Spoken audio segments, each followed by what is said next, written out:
Temos aqui a oportunidade do dia em que nós podemos, creio que todos nós, trabalhar, todos nós fazemos alguma coisa em prol do nosso crescimento, da nossa evolução como espírito. E a oportunidade de estarmos aqui nessas reflexões. Então, por tudo, o nosso agradecimento. Eu quero dizer para vocês, desculpe, eu não sou palestrante. Eu trago para vocês uma proposta de reflexão. Alguma dúvida que vocês tiverem, perguntem, por favor, e acrescentem aquilo que vocês acharem que deve ser acrescentado. Tá?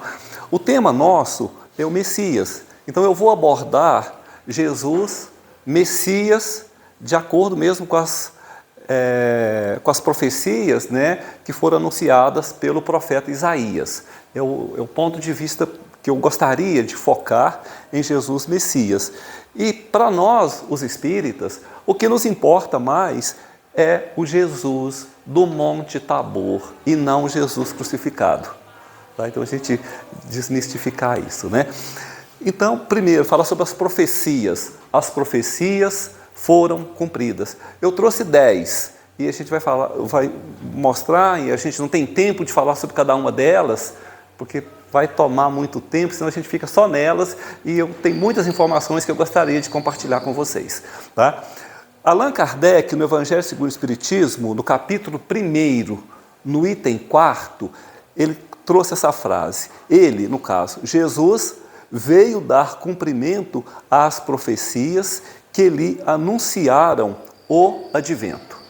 Que profecias são essas? A Virgem conceberá. Está em Isaías, capítulo 7, versículo 14. Nasceria em Belém de Judá, Miqueias 5:2. A visita dos reis magos, Isaías 60:3. Os presentes dos reis magos, Isaías 60:6. A vinda do Egito, Oséias 11:1. Teria seu caminho preparado pela voz que clama no deserto, Isaías 40:3. Falaria ao povo em parábolas ou por parábolas, Salmo 7:8-2. Lhe dariam vinagre e fel, Salmo 69:21. Repartiriam suas vestes, Salmo 22:18.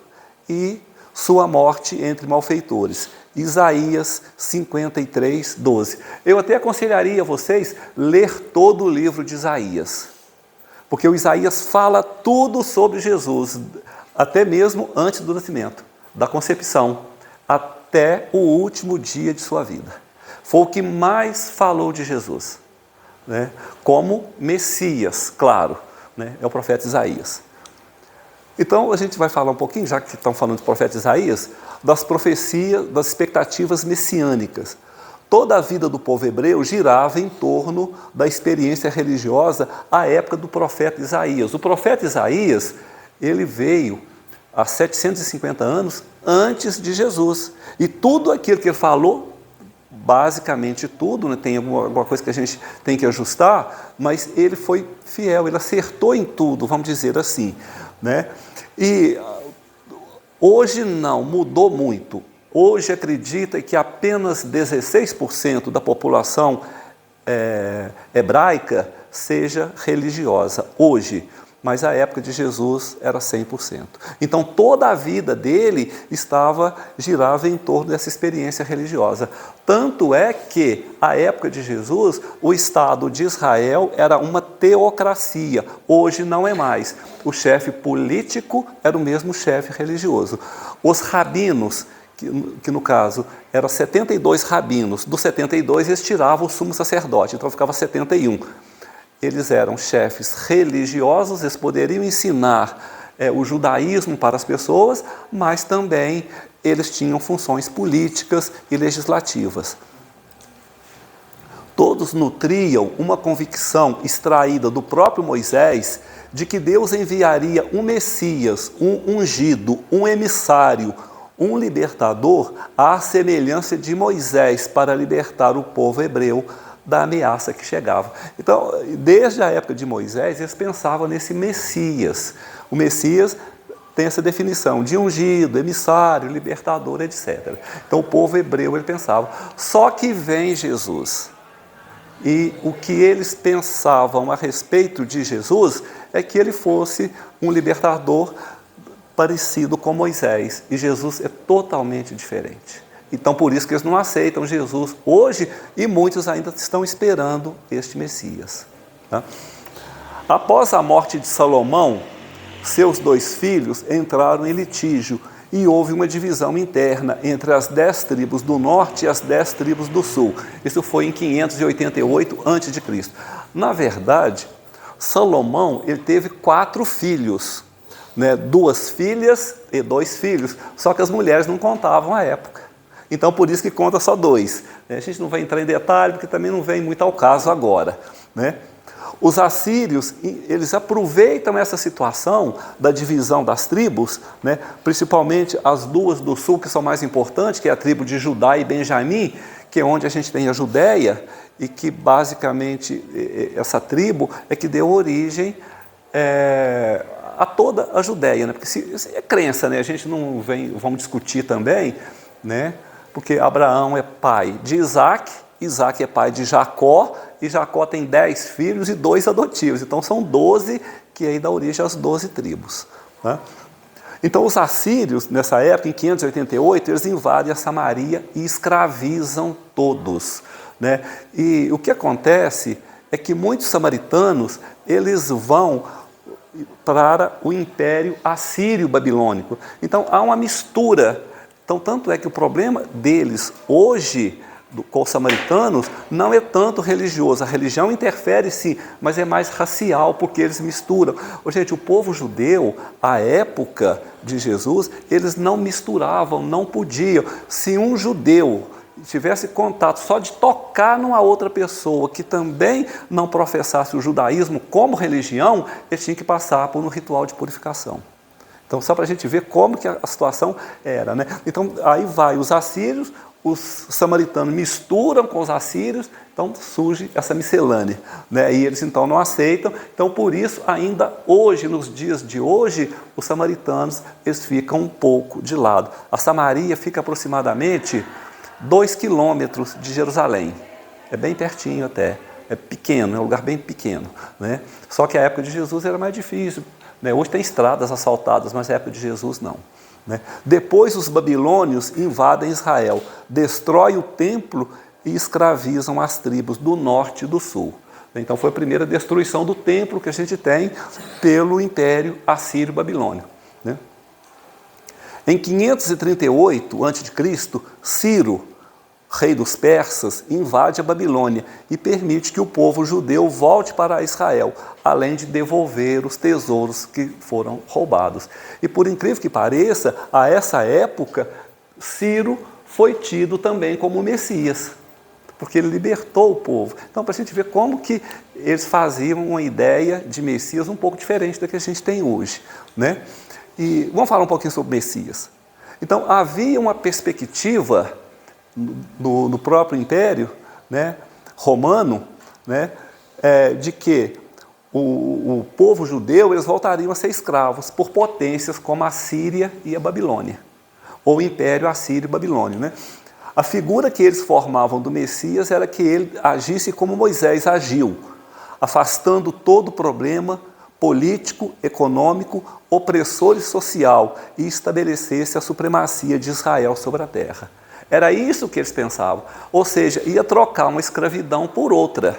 Né? Israel estava sendo dominado por povos, né? Principalmente pelo Império Romano, e eles queriam que esse Messias viesse e formasse ali uma liderança, como Moisés, e escravizasse todos os povos em volta. Era isso que eles pensavam. Era o ponto de vista deles naquela época. Porém, vem Jesus totalmente diferente, como eu disse. Como o judaísmo tinha vários segmentos religiosos, eles acreditavam que o Messias seria um guerreiro, um profeta ou mesmo um sumo sacerdote. É o que eles esperam nos dias de hoje, os judeus religiosos. Os que não são religiosos, eles não estão preocupados com isso, né? O profeta Isaías apresenta um Messias diferente daquele idealizado pelos judeus enquanto escravos. O ponto de vista é totalmente diferente, né? Então, o profeta Isaías mostra o Cristo como nós, os cristãos, acreditamos que ele é. Esse é o Cristo apresentado pelo profeta Isaías. Não é o Cristo não é o Messias que eles acreditam hoje, né? O profeta Isaías acertou em tudo. Só uma curiosidade: o nome Jesus em hebraico é Yeshua. É um nome até feio, né? Yeshua, né? E a época de Jesus era um nome tão comum quanto Joaquim e Manuel em Portugal. Era um nome muito comum, Joaquim e Manuel, né? Era um nome muito comum à época, né? Só que nos dias de hoje tem uma palavra que eles usavam antigamente e eles continuam usando, que é Yeshu. A gente vê que a diferença é só do finalzinho, né? Não vamos falar vogal, porque vogal é para nós, no idioma hebraico não existe vogal. Tá? Então, Yeshua é diferente de Yeshu. Sabe o que significa Yeshu? Seu nome será eternamente amaldiçoado. Então, quando aqueles religiosos mais fanáticos, quando eles encontram um cristão, falam assim, esse aí é um Yeshu. Devia falar assim, um Yeshua, né? Um seguidor de Jesus. Não, é um Yeshu. Então, Yeshu significa, seu nome será eternamente amaldiçoado. Então, é ponto de vista, né? Algumas expressões, como eu já falei aqui, que é o Messias. Agora, uma expressão filho de Deus. Essa expressão, ela vem do lado grego, filho de Zeus, né? É uma expressão muito utilizada no Antigo e Novo Testamento, referindo-se a anjos e a seres humanos com superpoderes. A gente vê muito isso, principalmente no Novo Testamento, né? Filho de Deus. A gente até usa hoje, quando alguém faz uma coisa errada, pelo amor de Deus, ô filho de Deus. A gente não fala isso quando alguém faz alguma coisa, ô filho de Deus, faz isso não, filho de Deus. Mas a gente mudou o sentido da palavra, né? Para os cristãos, o termo se refere à relação entre Deus e Jesus. É o que a gente vê mais no Novo Testamento, principalmente através do Evangelho de Mateus. Júlio César foi deificado como o Divino Júlio. Seu filho adotivo, Otávio, tornou-se conhecido como filho do Divino Júlio, ou seja, filho de Deus, Deus com D minúsculo. Alexandre o Grande via-se como semideus, ao usar como título a expressão filho de Amon Zeus, né? A mitologia antiga contém muitos personagens com um pai Deus e uma mãe humana, como Hércules, filho de Zeus e Aquimena, Enéas, filho de Afrodite e Anquises, na mitologia grega, Horus, filho de Osíris e Ísis, na mitologia egípcia, e assim vai. Mas eles não tentaram fazer isso com Jesus também? Eles não falam que Jesus é filho de Deus e de uma mãe humana? Principalmente alguns irmãos religiosos, mesmo cristãos, eles tentaram fazer de Maria uma deusa, né? Mas eles não conseguiram. Então eles trazem para a gente a ideia de que Jesus é filho de Deus com uma mulher mortal. Esse é o ponto de vista da igreja, e a gente respeita, né? Não é crítica não, mas a gente respeita. Mas essa crença vem lá do grego, o filho de Zeus. Então eles tentaram fazer isso, né? Vamos respeitar, né? O filho de Jesus como sendo filho de uma mulher mortal e Deus, né? Filho do homem é uma outra expressão também muito utilizada, a gente vê também no Novo Testamento. A expressão filho do homem literalmente significa filho de Adão. É utilizada comumente no judaísmo e no idioma hebraico em geral para denotar um ser humano, uma pessoa, filho do homem. E só que era empregado para os homens, não para as mulheres. No cristianismo é reconhecido como Jesus pelas referências nas Escrituras ao Messias. Carlos Torres Pastorino, muita gente acha que Carlos Torres Pastorino escreveu só aquele livro, Minuto de Sabedoria, né? Ele escreveu 10 livros que chama Sabedoria do Evangelho. São 10 volumes, assim. A gente não acha esses livros para comprar mais. Eu não sei por que pararam a edição, mas a gente encontra em PDF na internet, tá? Então, o Carlos Torres Pastorino, ele tem um grande conhecimento do grego, do grego, do hebraico. Ele foi padre, aliás, ele não chegou a ordenar padre, ele estava preparando para ser padre, ele viu uma coisa no Vaticano lá que não concordou, ele abandonou, né? Então, ele explica que o conceito evolui de tal modo que ao tempo de Jesus, filho do homem significava aquele que já teria se libertado do ciclo reencarnatório.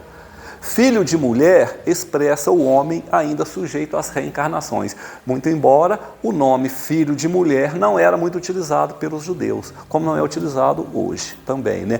Como filho do homem também não usa muito, mas usava a expressão filho do homem para não falar o nome da pessoa. Por exemplo, na hora que eu cheguei aqui, o Ney me recebeu na porta. Eu poderia falar assim, o filho do homem me recebeu na porta do centro quando eu cheguei. O filho do homem, para não falar o nome dele. Então eles usavam essa expressão filho do homem para não falar o nome da pessoa. Às vezes a gente até usa, né? Criatura, o cara, né? A gente não usa muito essa expressão, cara. Então é isso, né? Expressões vulgares, né? Bom pastor.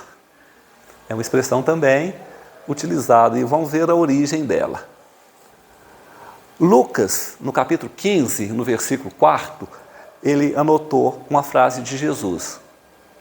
Qual homem dentre vós, possuindo 100 ovelhas e perdendo uma delas, não deixa as 99 no deserto e vai após a perdida até que encontre?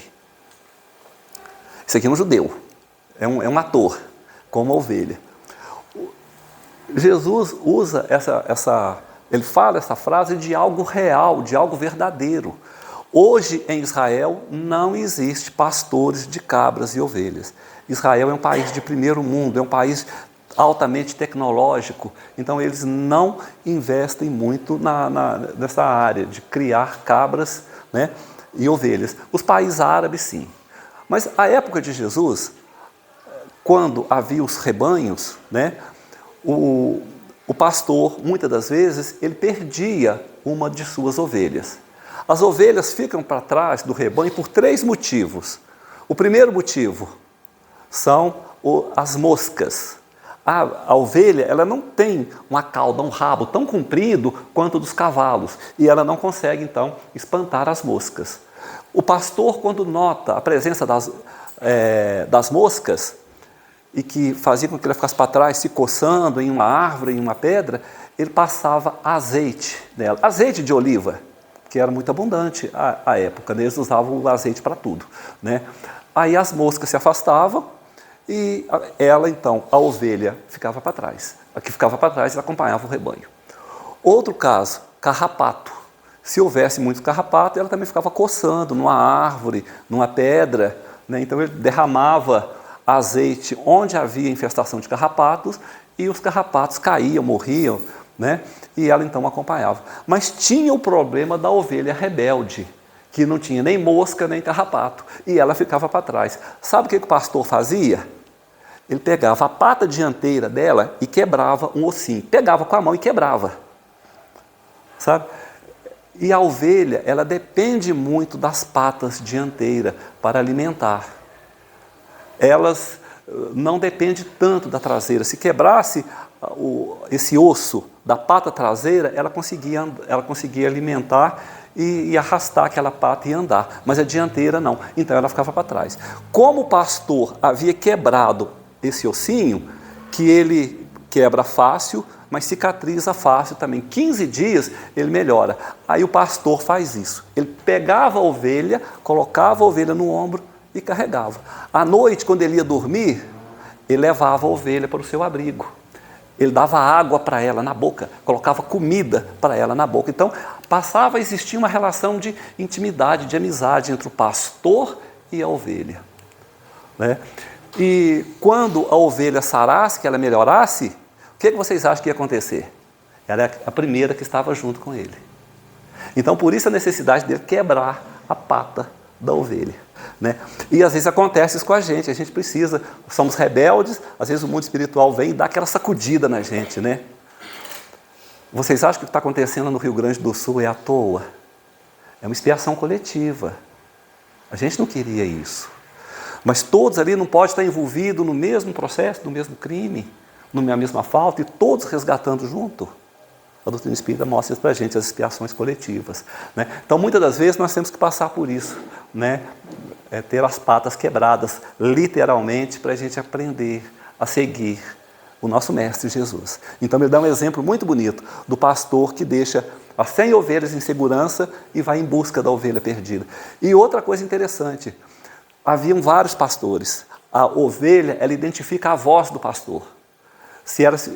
Vamos supor, colocar 500 ovelhas e tivesse 5 pastores, cada um com 100, é só ele gritar que as ovelhas acompanham.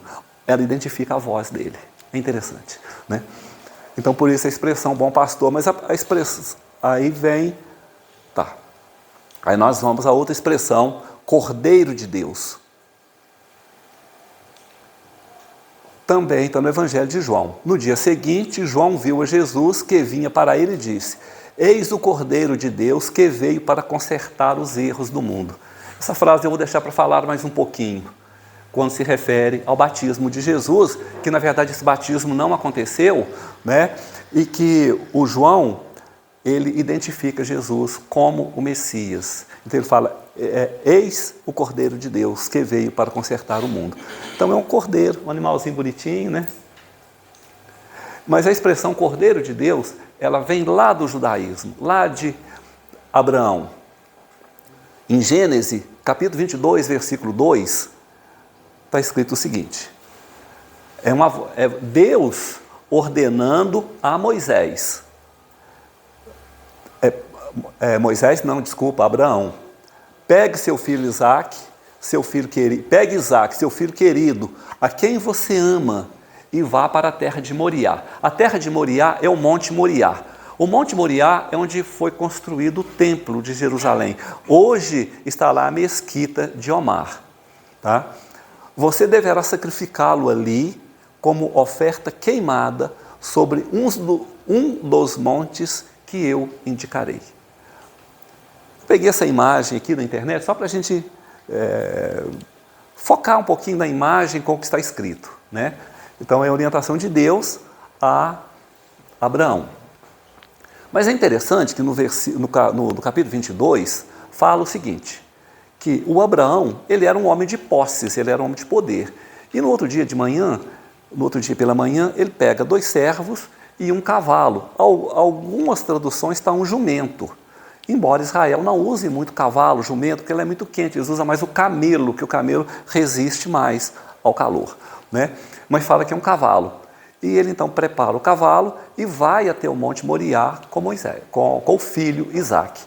E à medida que eles vão subindo, né, o Isaque pergunta para ele, pai, o que o senhor veio fazer aqui? Eu vim fazer um sacrifício. E cadê o cordeiro? Quer dizer, ele que seria o cordeiro, ele que seria sacrificado, né? E Moisés, desculpa gente, eu estou falando Moisés, é Abraão. Abraão prepara um monte ali com lenha, né? Amarra o filho, e quando ele prepara para dar o golpe, para sacrificá-lo, ouve a voz de Deus falando que ele foi fiel, que não era para fazer o sacrifício. Interessante que a gente não sabe o que acontece com o filho dele a partir dali. A história do capítulo 22, né, da Gênesis, diz que ele deixa o filho e próximo havia um cordeiro amarrado, então ele sacrifica o cordeiro. E para ali, não tem muitas informações para a gente, não. Então, essa expressão vem de lá, embora os judeus acreditam, né? Tranquilo, gente, até aí? Vamos falar um pouquinho de Jesus agora. O ano do nascimento de Jesus. Qual o ano que ele nasceu? Livro Crônicas de Além Túmulo, capítulo 15, que é de Humberto de Campos, na psicografia do Chico Xavier. Nesse capítulo 15, há um diálogo entre Jesus e João, o evangelista. E Jesus então pergunta para João, lembra-te do meu nascimento na terra? E o João responde: recordo-me, Senhor, foi no ano 749 da era romana, apesar da arbitrariedade do Frei Dionísio, que, calculando no século VI da era cristã, colocou erradamente o vosso natalício em 754. Então, na verdade, se a gente contar a partir daí, nós estamos no ano 2019 e não 2024. Tá? A gente está em 2019 ainda. Tá? Se a gente for seguir. Né? Mas houveram muitas colocações erradas, tinha meses que era de 40 dias, tinha 10 meses só, depois em homenagem a Júlio César coloca o mês de julho, em homenagem a Augusto coloca o mês de agosto. Então as coisas foram modificando, então muita coisa se perdeu nesse tempo. Né? Então a história ela não é fiel nesse sentido. Se a gente pegar a colocação de Humberto de Campos, nesse livro, Crônicas de Além-Túmulo. O dia do nascimento de Jesus. Que dia que Jesus nasceu? Não foi 25 de dezembro. Segundo os historiadores, Jesus teria nascido entre os dias 6 a 8 de abril. 6 a 8 de abril. No ano de 525, a Igreja Católica Apostólica Romana dominava o mundo, porque foi o início. Né? O Império Romano ele era muito forte ainda. Né? Nessa época, haviam festas pagãs ao deus Mitra, que ficaram conhecidas pelo nome de Saturnálias, e acontecia nos dias 24 e 25 de dezembro. As Saturnálias, só para a gente se sintonizar melhor, elas eram semelhantes ao carnaval que a gente tem hoje. Nada de tirar e nem pôr, muito semelhante. Nessas festas, as pessoas bebiam e comiam e praticavam sexo de forma desregrada, inclusive em via pública.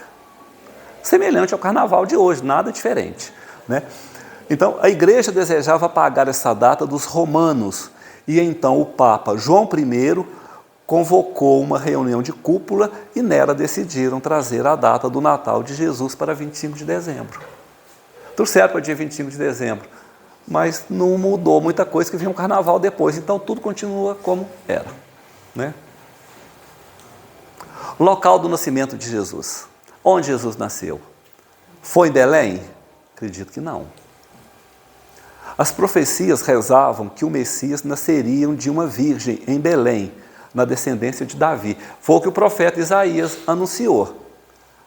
José e Maria descendiam de Davi, mas não moravam em Belém. Descendiam de quê? Do rei Davi, há 1000 anos antes. A gente tem condição hoje de saber quem foram os nossos ascendentes há 1000 anos atrás? Não. Gente, eu falo por mim, eu tenho uma mistura, eu sou todo misturado de brasileiro, de raças. Sim, eu tenho índio, eu tenho africano, eu tenho português, eu tenho espanhol. Gente, nós somos todos, nós aqui somos tudo misturado. Como que a gente vai falar assim, 1000 anos atrás? 4 encarnações anteriores a gente não tem capacidade de lembrar quem foram os nossos ascendentes. Mas vamos ao texto, né? Dizem que houve um recenseamento e que cada um tinha que alistar-se na sua terra natal, levando José e Maria a Belém. Dizem que houve um recenseamento. Mas quem que fala que houve esse recenseamento? O evangelista Mateus. O censo seria determinado por cêntios saturninos, legado imperial na Palestina, realizado nos anos 8 a 6 a.C. Se houvesse esse censo, teria que ser nos anos 8 a 6 a.C., para pegar Jesus. Né? Todavia, não há nenhum registro histórico alusivo a esse fato. Por que não tem recenseamento? Os judeus não faziam recenseamento. E os romanos muito menos. Os exércitos romanos ficavam deslocando de um lugar para outro. E o exército, quando deslocava de um lugar para outro, ele precisava de um apoio logístico. Então tinha que ter cozinheiros, cozinheiras, várias pessoas para cuidar daqueles militares. Então por isso que eles deslocavam. Era impossível um recenseamento. Como que ia fazer um recenseamento de um povo que estava se movimentando de um lugar para outro? Impossível. Então esse recenseamento não houve. Né? Era importante que Jesus nascesse em Belém para ser identificado como Messias. O profeta Isaías diz isso, que ele nasceria em Belém de Judá, ou em Belém da Judéia, que Belém pertencia a Israel à época, hoje pertence à autoridade palestina. Tá? Agora vamos a Carlos Torres Pastorino. Ele ensina que o significado etimológico de Belém é casa do pão. A palavra em hebraico é Bet-Lehem. Bet significa casa, Bet-Lehem, casa do pão, né? E por extensão, casa do pão espiritual. Mais tarde, Jesus se referiu a si como: eu sou o pão que desceu do céu. Até na última ceia, ele fala algo semelhante. Portanto, em qualquer lugar que ele nascesse, seria simbólica Belém. Então, essa Belém é simbólica. Qualquer lugar que Jesus nascesse, seria esse simbolismo. Então, não tem uma prova que Jesus nasceu em Belém. Não tem. Né? Se a gente partir do Novo Testamento, principalmente das citações de Mateus, não tem. Só que Mateus, ele queria fazer do Messias, de Jesus, essa visão semelhante a Moisés, o Messias, um libertador, etc. Né? Manjedoura é outro fato que chama a atenção também. Conta-se que José e Maria, estando em Belém, percorreram pousadas e estalagem para pernoitar. Estando em Belém. Belém, hoje, é pequena. Não é muito grande, não. Mas na época de Jesus, acredita que deveria ter aproximadamente, no máximo, 50 pessoas que morassem ali, que moravam ali. 50 pessoas. Se 50 pessoas moravam no lugar, como que haveria pousadas e estalagem? Não tem. Essas pousadas e as estalagens, né? Isso é impossível, né? Tudo bem. E aí fala que eles procuraram pousada e estalagem. Um estalajadeiro, tendo todo o seu estabelecimento ocupado, mas conduído pela gravidez de Maria, ofereceu ao casal um estábulo como abrigo. Não é estábulo, porque lá tem grutas naturais, como nós temos aqui em Minas, Maquiné, entre outras grutas naturais, e que à noite eles colocavam os rebanhos de cabras e ovelhas dentro. São 3 grutas principais que a gente tem em Belém, e que não são muito grandes. Então os animais eram colocados ali fechados por causa do calor muito intenso durante o dia e por causa do frio também à noite. O vento forte do Mediterrâneo, né, que ele quando batia no monte, gente, eu esqueço, aquele monte que faz a divisa ali do Líbano com Israel, eu esqueço o nome do monte. Então, ali ele é coberto de gelo, mesmo durante o dia tem gelo. Então, o vento do Mediterrâneo sopra ali e leva um frio muito grande para algumas partes de Israel. Ainda hoje, tanto é que eles têm processos que eles inventaram para coletar a água que vem da umidade. Então, eles captam aquela água com um processo moderno hoje. Né? Então, fala que foi conduído pela gravidez de Maria e ofereceu um estábulo como abrigo. Também não. Em termos simbólicos, a manjedoura revela o caráter humilde e simples daquele que seria o maior revolucionário de todos os tempos. E que também é só Mateus que narra. Né? Os exemplos da sua simplicidade devem nortear os nossos passos nos dias que correm. Está tranquilo, gente, até aí? Gente, eu não estou querendo desqualificar Jesus em nada, o nascimento dele, mas eu estou querendo trazer essa parte para vocês, que foram os Espíritos que nos ensinaram e que a gente vai colhendo aqui e ali essas informações. Tá? Então, outros são os Reis Magos, que é outra história também que a gente precisa considerar. 3 Reis Magos, Melquior, Baltazar e Gaspar, vindo do Oriente, teriam visitado Jesus após seu nascimento e haviam lhe dado presentes. Vindo do Oriente. O que é o Oriente? Segundo as doutrinas iniciáticas da época, é o lugar de onde vem a luz. Não é isso? Não é isso, meu irmão? De onde que vem a luz? O Oriente. Então, de onde que nasce o sol? Né? Então, eles teriam vindo do Oriente. 3. Eles eram um branco, um negro e um oriental. Por que não tem um índio? Porque as Américas ainda não foram descobertas. O pele vermelha ainda não aparecia. Não só nas Américas, mas na Austrália também. Então ainda não existia, eles ainda não haviam identificado pele vermelha, que já existia, né? Mas eles identificaram o quê? Um branco, um negro e um oriental. Os presentes foram ouro, incenso e mirra. Era o de mais caro que tinha. O ouro não é o mais caro hoje. Às vezes alguém já ganhou um cordão de ouro, mas não um cordão de ouro com pedras de diamante. O diamante é muito mais caro que o ouro. Além do diamante, tem outras pedras que são mais caras. Então o ouro não é o mais caro. Mas a época de Jesus era. E o incenso, ele era muito valorizado para queimar principalmente no templo. E a mirra é uma resina, é uma determinada árvore. Né? Eu não conheço essa árvore, ela produz então essa resina e não precisa colocar fogo nela. Se colocar aqui, ela produz um cheiro forte que todos nós aqui sentimos. Né? Então era algo valioso à época. Né? Os magos foram guiados por uma estrela, vinda também de onde? Do Oriente. Né? Mago, o significado de mago é aquele que mexe com magia, com adivinhações, né? Sortilégio, etc. Né? Então, os magos foram guiados por uma estrela. E aí o Kardec estuda para a gente no livro A Gênese, na parte que trata dos milagres.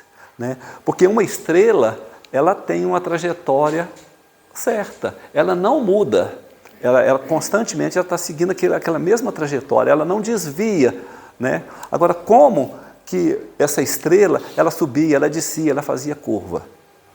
E Allan Kardec fala com a gente que pode ser um espírito, que ele se torna luminoso, ele ilumina o seu perispírito, a ponto de se tornar brilhante como uma luz, né? Como Jesus apareceu, por exemplo, para Paulo de Tarso, na entrada de Damasco, no portão de Damasco. Né? Então pode, essa luz, ele se tornar visível e formar essa luz. Pode sim, mas o fato chama muita atenção. Então ele foi narrado apenas pelo evangelista Mateus. Os historiadores negam qualquer fato alusivo a este. Então eu também acredito que isso não aconteceu. Né? Um espírito se tornar luminoso, porque isso era para chamar muita atenção à época. Não era só para Mateus narrar, não. Outros teriam que narrar também. O próprio Flávio Joséfo, que era um historiador da época, ele não narra nada a respeito.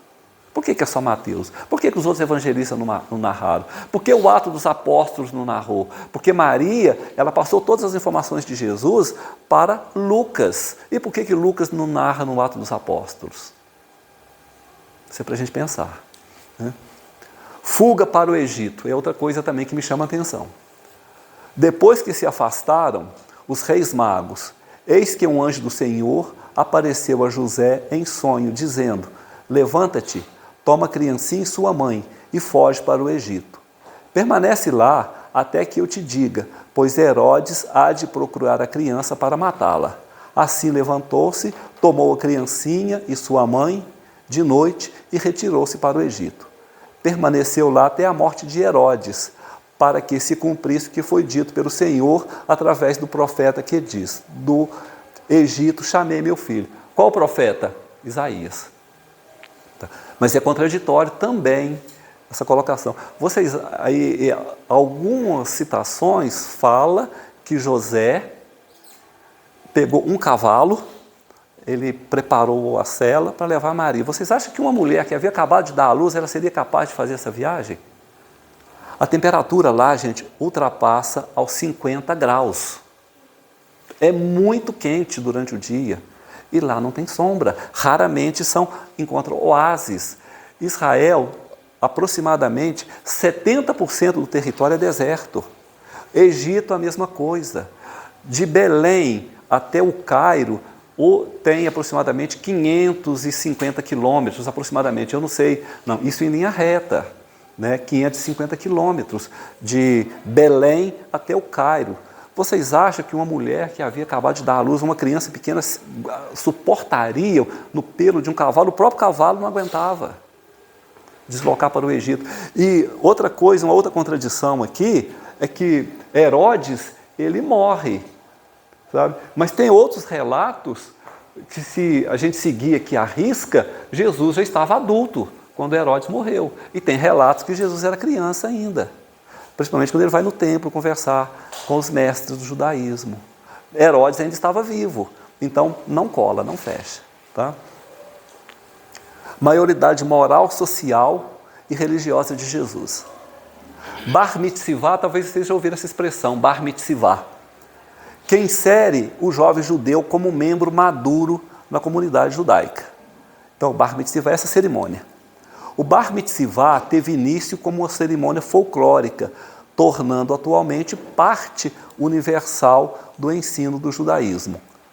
Quando um judeu atinge a sua maioridade, aos 12 anos para as meninas e 13 anos para os meninos, passa a se tornar responsável pelos seus atos de acordo com a lei judaica. E interessante que hoje, quem prepara tanto os meninos quanto as meninas para o bar mitzvah, para o bat mitzvah, são as mulheres. As mulheres são muito importantes no judaísmo, gente. Não pensa que mulher é uma figura de lado, não. A mulher é muito importante. Eles valorizam muito a mulher, principalmente na educação dos filhos. Então, a mulher tem esse papel na educação do homem. Então, não pensa que a mulher fica descartada, não tem isso. Eles não pensam dessa maneira. Mas a menina aos 12 anos e os meninos aos 13. Lembra que Jesus esteve no templo conversando com os mestres da lei à época? E fala que tinha 12 anos? Não. Com 12 anos ele não poderia. Ele teria que passar pelo bar mitzvah primeiro. Que do bar mitzvah, ele torna responsável pelos seus atos e ele adquire a maioridade a partir de passar por essa cerimônia. Tanto é que qualquer um de nós também, se a gente quiser passar pelo bar mitzvah, que no Brasil tem. A gente tem, nós não, nós já somos adultos, né? Mas quem tem menos de 12 anos para as meninas, menos de 13 para os meninos, tem que conhecer o judaísmo, porque eles dão textos hebraicos para a pessoa ler, né, e contar a história do judaísmo para eles. Né? Aí eles são aprovados e fazem muitas perguntas em hebraico sobre a vida dos profetas, a vida de Abraão, de Isaac, de Jacó, de todos os profetas e toda a história do judaísmo. Aí a pessoa é aprovada e se torna um membro da comunidade judaica. Nessa altura, disse que o menino passa a ser bar mitzvah e a menina passa a ser bat mitzvah. Só muda de nome, mas é a mesma coisa, a cerimônia é a mesma, tudo é parecido, né? Jesus foi batizado? Não. Jesus sabia que João estava batizando no deserto, no local chamado Betânia da Judéia ou Betânia do Jordão, nas proximidades de Jericó, por volta dos anos 30. Só que há uma dúvida também, se era na Betânia da Judéia ou se era no lugar chamado Iardenite. Iardenite, hoje as igrejas cristãs exploram muito lá no Rio Jordão. Então eles fizeram todo um aparato para receber turistas, fizeram escada, uma escadaria bonita lá, onde as pessoas podem se sentar, tem aquele tablado dentro d'água, onde as pessoas podem andar ali e tudo mais, pode mergulhar na água do Jordão, mas o mais provável é que Jesus encontrou com João no lugar chamado Betânia da Judéia. É o mais provável, e não nesse lugar, mas fica essa dúvida desses dois lugares, né? Outra coisa, fala o quê? Que João estava batizando.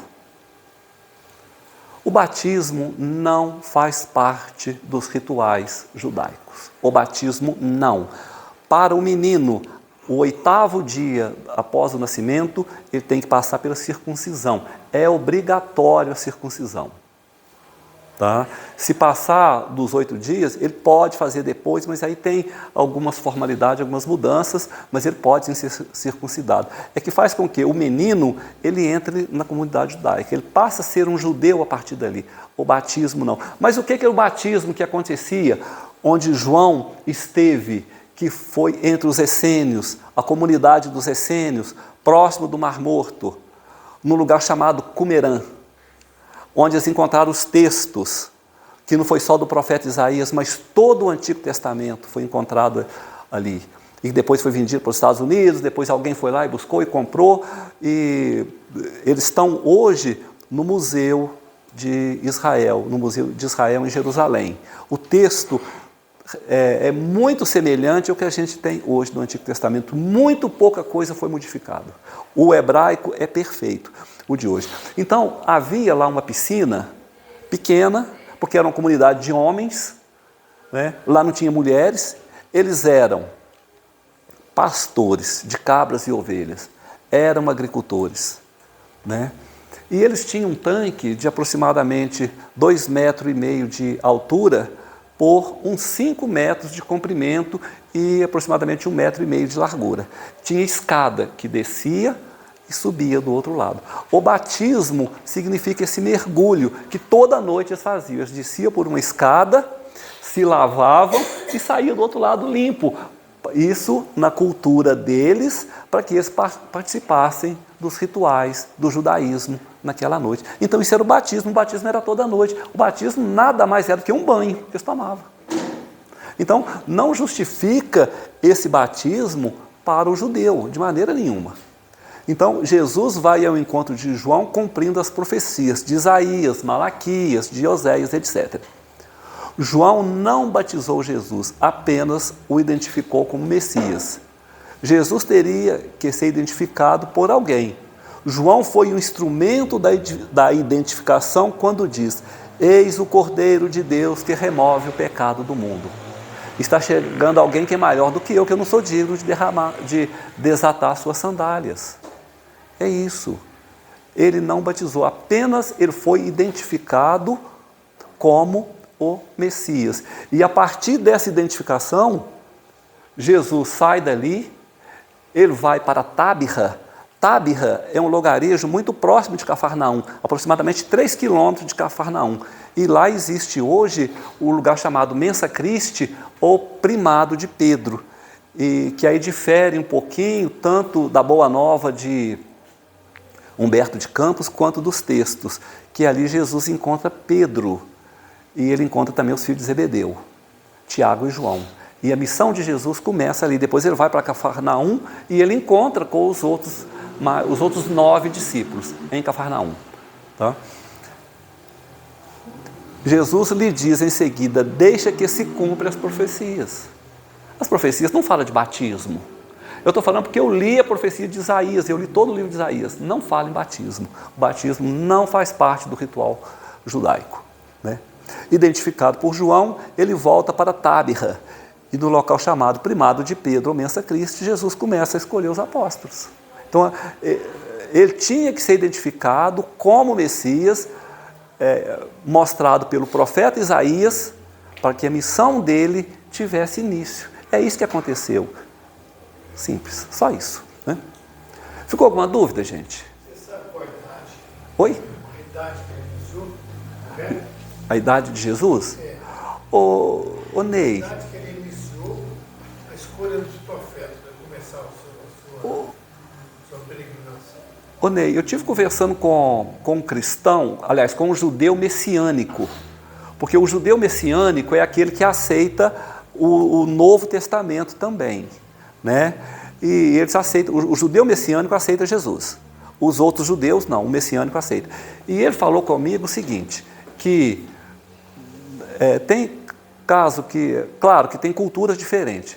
Então, para o judeu, quanto para o árabe, eles têm que completar 30 anos para começar a missão deles. Eles não podem começar antes dos 30. Né? Agora, com relação à morte dele, alguns falam que ele morreu com 33 anos, outros já falam que foi com 38. Então, assim, fica essa dúvida, né? A gente não sabe ao certo, né? Se ele morreu com 33 anos, né? Fica assim, sabe? Mas a missão dele começou aos 30 anos, porque qualquer missionário, tanto é que os profetas, eles começavam a profetizar a partir dos 30. A gente não vê história de nenhum deles com menos de 30. Mesmo sendo um médium, porque o profeta nada mais é que médium, né? Mas ele teria que completar 30 anos. Então, para ele seguir a missão dele, religiosa, tem que completar 30 anos. Tá? Pois não. Interessante que a ciência hoje, nos estudos novos, assim, mostra que o homem, ele só vira homem mesmo com uns 30 anos, que, que fecha o córtex frontal. É. E se eu te falar uma coisa, eu tenho muitas informações que não traz por causa do tempo, o relógio está correndo, né? Mas os judeus já sabiam disso há 2000 anos. Eles já sabiam disso. Os gregos já sabiam disso. Os egípcios já sabiam. Coisa que a gente está estudando hoje, que a ciência descobriu hoje, eles já sabiam disso há muito tempo. Né? Obrigado. Então, o domingo de Páscoa, eu posso mais uns minutinhos? A entrada triunfal de Jesus com seus discípulos em Jerusalém não ocorreu na festa que a igreja chama de Domingos de Ramos. Não aconteceu no domingo. O domingo para o judeu é o primeiro dia da semana. Qual que é o primeiro dia da semana para nós aqui? Não é a segunda-feira? O do judeu é o domingo. Porque o dia sagrado que eles dedicam ao Senhor é o sábado, é o Shabat, que eles comemoram o Shabat e que eles ficam numa inatividade absoluta. Lá em Jerusalém, até os elevadores, a pessoa não pode apertar nem o botão para identificar o andar que quer. A pessoa entra e ele vai parando de andar e andar no sábado. Então para tudo. O Shabat começa, não é necessário às 18 horas, porque você pode olhar fase de lua, solstício, tem uma série de informações que dá início ao Shabat. Tá? E ele só termina quando eles tocam o sino no templo. Mas esse dia, então o Shabat começa na sexta-feira e não no sábado, e termina no sábado. Mas o sábado todo é dedicado a Deus. Né? E eles levam muito a sério. Né? Então vamos ao domingo de Ramos. O judaísmo não cultua o domingo. Jesus entrou em Jerusalém em setembro do ano 32, num sábado, na festa de Sicote, ou festa das barracas. Esta festa de Sicote, ou festa das barracas, comemora a passagem do povo judeu do Egito até a terra de Canaã. E que é um pouco contraditório também, porque fala que gastou 40 anos. Tem 400 e poucos quilômetros. Né? Nesses 400 e poucos quilômetros em 40 anos, significa que andou 10 quilômetros por ano. Dá 800 e poucos metros por mês. Gente, eu já corri mais de 20 quilômetros num dia. Muito mais, ir e voltar. Não faz sentido, sabe? Então, mas fazer o quê? Essa festa de Sicote, né? É a festa das barracas. 8 meses após a entrada triunfal, é que ele foi crucificado, ou seja, em uma sexta-feira, que ele não poderia ser crucificado no sábado, por causa do Shabat, do mês de maio do ano 33, cuja data mais provável seja o dia 7, segundo Severino Celestino. O Severino Celestino ele tem muitos livros que ele aprofunda muito esse estudo, né? Mas tem alguma coisa ainda que não fecha muito bem, porque 2000 anos se passaram. Né? A gente não tem muita coisa escrita. Imagina um texto de 2000 anos. Se perdeu hoje, não tem, a gente não tem isso mais, né? Infelizmente. Então, qual a frase dita por Jesus na cruz? E chamando em alta voz disse: Pai, nas tuas mãos entrego o meu espírito. Lucas 23, 46. Quando Jesus tomou o vinagre, disse: está tudo consumado. Eloi, Eloi, lama sabachthani, que traduzido é: meu Deus, por que me desamparaste? Me desamparaste, Marco 15, 34. Eli, Eli, lama sabachthani, isto é: meu Deus, por que me abandonaste? Mateus 27, 46. Então, gente, Jesus pode ter dito todas essas 4 frases. Por que ele disse essas 4 frases? Porque elas estão no Salmo 22. É só a gente pegar o Salmo 22, né? Meu Deus, por que me desamparaste? Por que te alongas do meu auxílio e das palavras do meu bramido? Deus meu, eu te clamo de dia e tu não me ouves, de noite e não tens sossego. Está no Salmo 22. Então, ele na cruz, ele recitou o Salmo 22. Só isso. Último. Jesus morreu para nos salvar? É uma pergunta que a gente faz, né? Eu encontrei no Evangelho de João, nos versículos 47 a 50, se vocês quiserem pesquisar depois. Então os sacerdotes e fariseus reuniram no sinédrio e diziam: que fazemos? Porque este homem realiza muitos sinais. Se o deixarmos assim, todos crerão nele, virão os romanos e nos tomarão tanto o lugar quanto a nação. E isso aconteceu nas Gálias. Já havia um profeta nas Gálias que celebrizou. Então o que eles fez? O que eles fizeram? Preferiram matar todos que eles puderam matar, o Império Romano, né? E tomou deles a nação. Então era isso o grande temor dos rabinos, do sumo sacerdote, né? E aí continua no Evangelho de João. E Caifás, um deles, que era sumo sacerdote naquele ano, lhes disse: Caifás era genro de Anás, mas na verdade quem mandava era Anás. Nada diferente do que acontece hoje, né? Vós não sabeis nada, nem considera quem é melhor para nós que morra um só homem pelo povo do que pereça a nação inteira. Então eles preferiram que o Anás e Caifás e os 71 rabinos que matassem um Jesus. O senhor falou que não, você tem outra informação? Ou não pode falar agora? Então depois você me fala.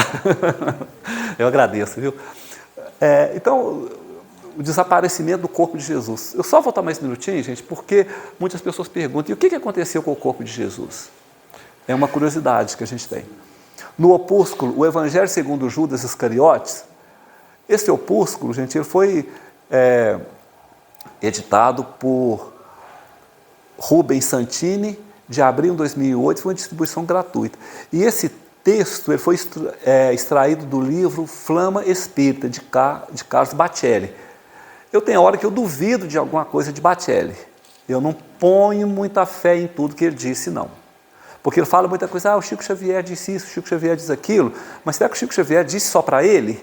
Então tem hora que eu fico bem na dúvida. Mas eu busquei esse texto, mas eu já vi outras pessoas fazendo comentário também, né? O capítulo 5º fala sobre Chico, Jesus e Kardec, questionando Chico Xavier com referência ao desaparecimento do corpo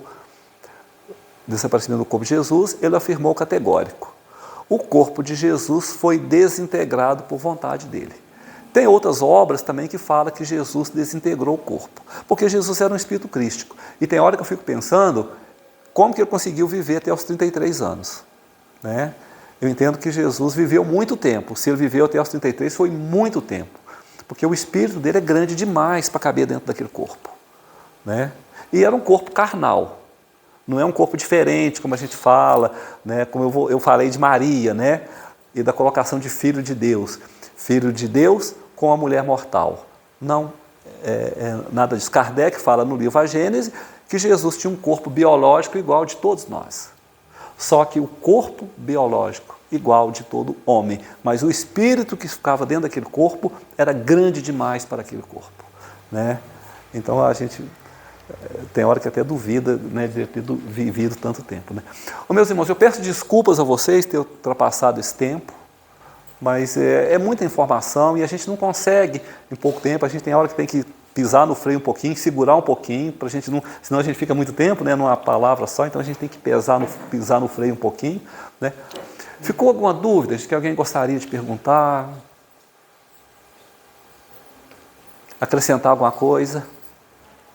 Está tranquilo?